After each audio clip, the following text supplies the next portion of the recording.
ఒక సాయంత్రం ఒక విచిత్రమైన సంఘటన జరిగింది. ఒక పులి, ఒక జింక కలిసి ఒక చిన్న రోడ్డు పక్క హోటల్లోకి నడుచుకుంటూ వచ్చాయి. వాటిని చూసి అక్కడున్న వాళ్ళు ఆశ్చర్యపోయారు.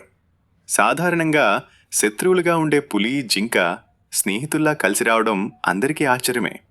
వాళ్ళు ఒక టేబుల్ దగ్గర కూర్చుంటే హోటల్ అంతా నిశ్శబ్దంగా మారింది. ఒక సర్వర్ భయపడుతూ వాళ్ళ దగ్గరకు వచ్చాడు.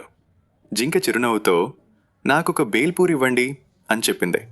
సర్వర్ మెల్లగా పులివైపు చూసి, మరి మీ పులి స్నేహితుడికి ఏమివ్వాలి అని అడిగాడు. అతనికి ఆకలిగా లేదు అని జింక ప్రశాంతంగా చెప్పింది. సర్వర్ ఆశ్చర్యపోయాడు.